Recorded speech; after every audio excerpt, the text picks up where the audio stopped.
still considered as the best destination for international students.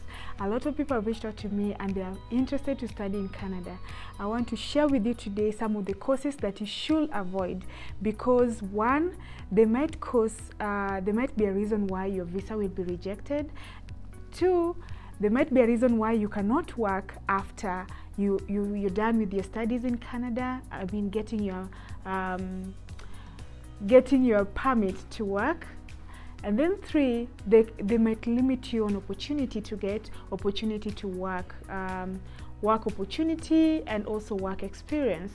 So in a nutshell, you should avoid these programs, okay? I want to also put it out there, I am not an immigration consultant. I'm not, I'm just doing this out of research and out of public knowledge.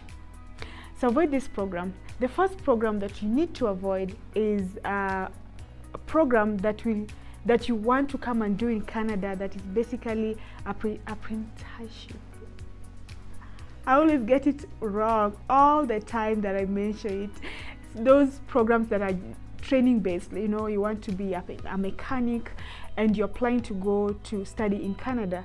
This kind of programs will not give you an opportunity, will not give you a good ranking in terms of even getting a visa. Reason being that why would they, there's so many mechanics back in Canada. What makes you stand out? And will you get your DLI? This is the designated, will you get an institution that has a DLI, the Designated Learning Institute? Confirm that if at all there are people who've left their countries as international students.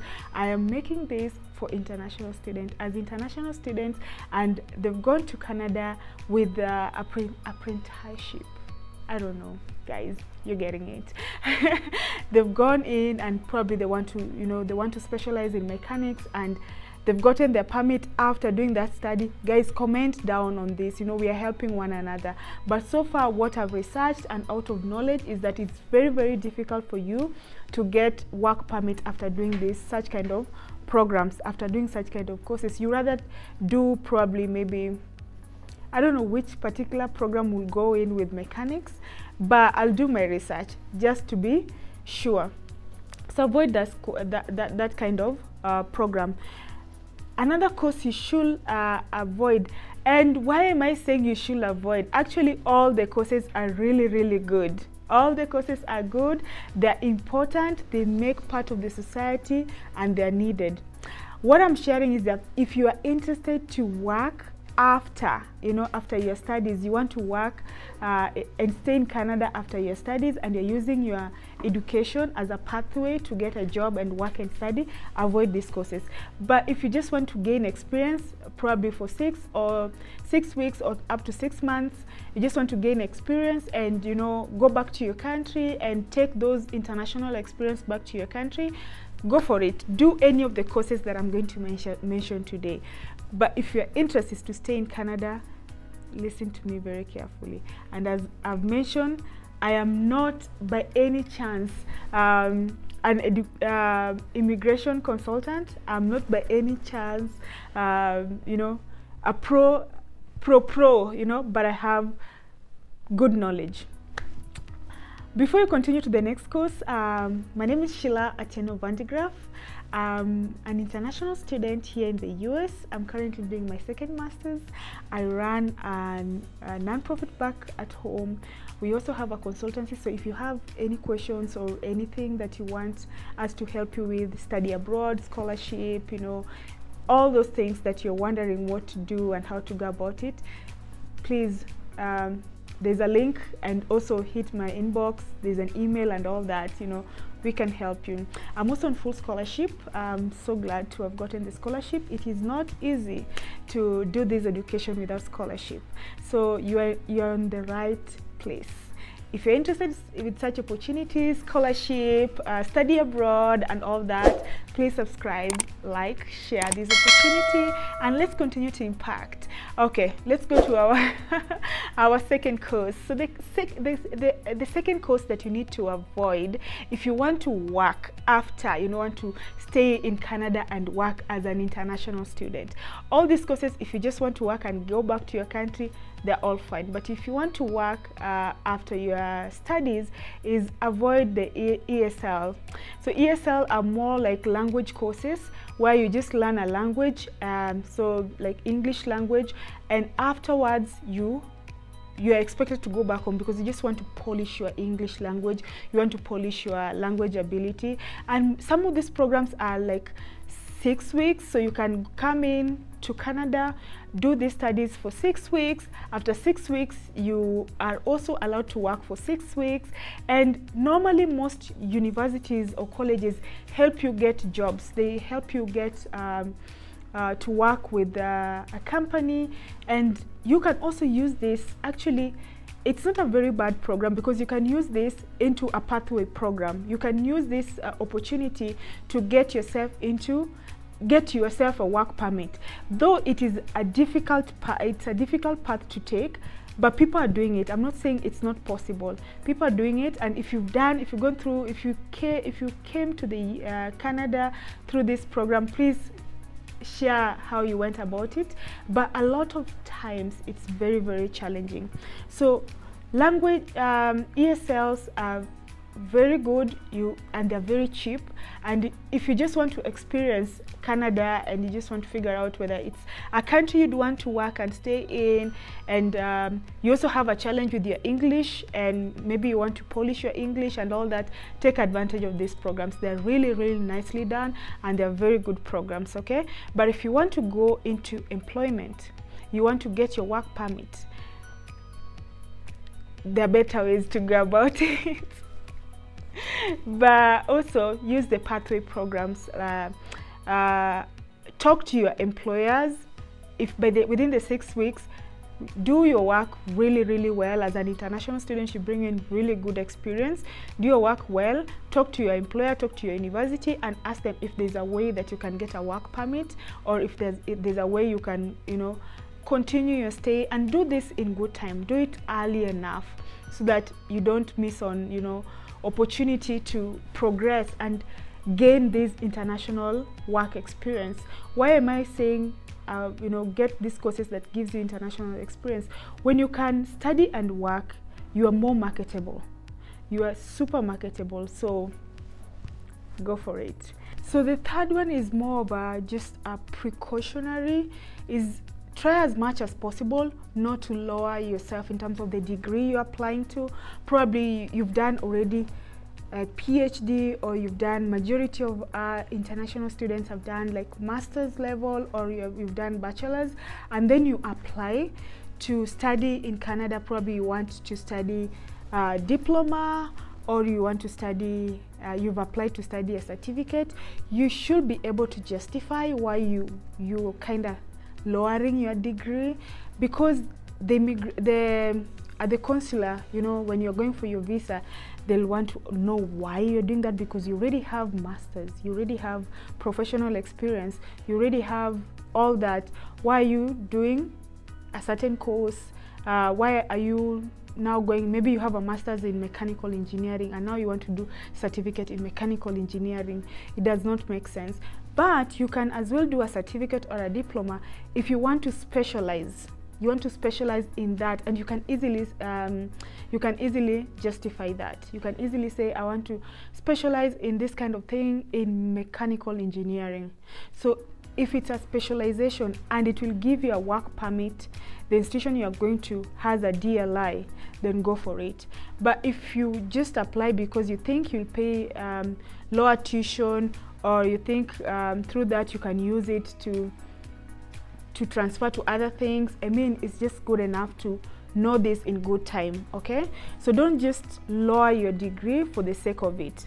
Lower your degree in terms of you want to specialize, in terms of, as I mentioned, that I'm currently doing my master's in the US, my second master's, and probably you'll ask, why is it that you're doing your second master's and you already have master's, and you're already saying, oh, don't lower? First of all, I didn't lower myself. I did apply at a master's level. And second is that my first master's is gender and development. My second master is international development. I'm still specializing in the gender field, but more on a global, like, you know, you take a continent and all that.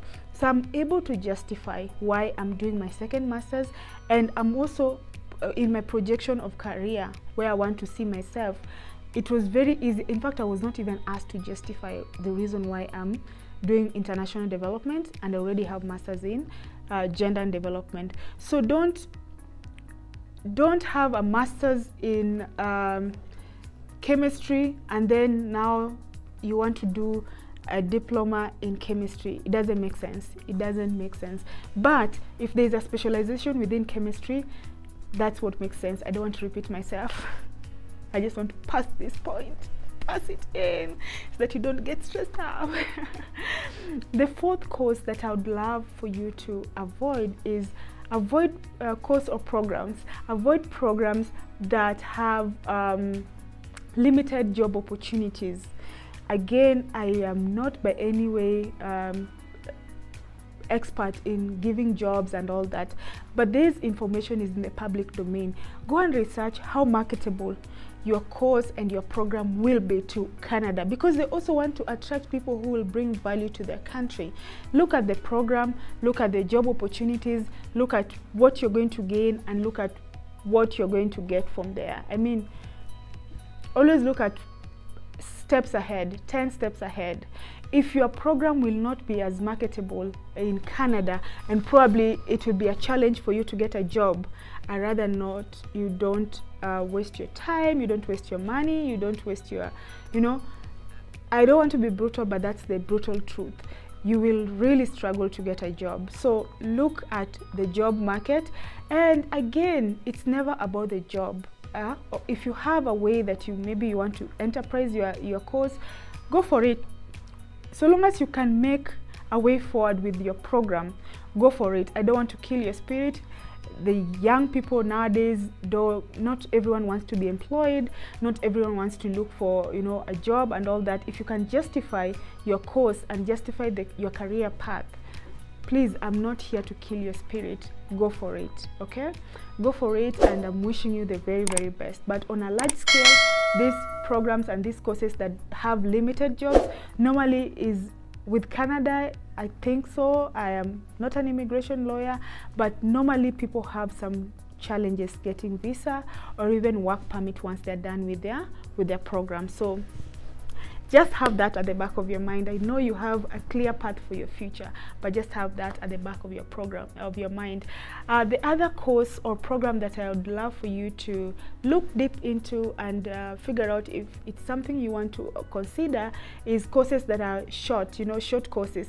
These are 6 months courses or less than 6 months, and or 6 weeks, or, you know, or some of these short courses do not guarantee you a study permit once you are done with these short courses. So just make sure that you are in a position to check out the institution you're going to do these short courses. Do they have DLI? DLI is a big thing in Canada. It's not like in the US, you know. DLI is big time. So if the institution cannot provide you with DLI, then you rather not even take that short course. The short courses are very cheap. Some are even as cheap as, you know, depending on the duration, $600, $6,000, you know, up to $10,000, depending on the duration of your short course. So majority of these short courses, if you want to stay longer in Canada, majority of them, unfortunately, do not guarantee study permit. I could be wrong, things keep on changing, but just have that at the back of your mind. The short courses should relate, and again, you can do the short courses and decide and apply to, you know, now major in something or something like that. So as I mentioned, just be sure, be careful as you're doing your application, and I don't want you to change whatever you had at the back of your mind. I just want you to have that clarity. Another thing that has caused so many people great opportunities is changing their programs. So when you change your programs, and what do I mean by this? I'm right now doing my master's in international development. Okay, so if I had, like, now I told you I already have a master's in gender and development. Now you change from gender and development and now you apply, you want to do nursing. A lot of people are being told, do nursing, you know, nursing has job opportunities and all that.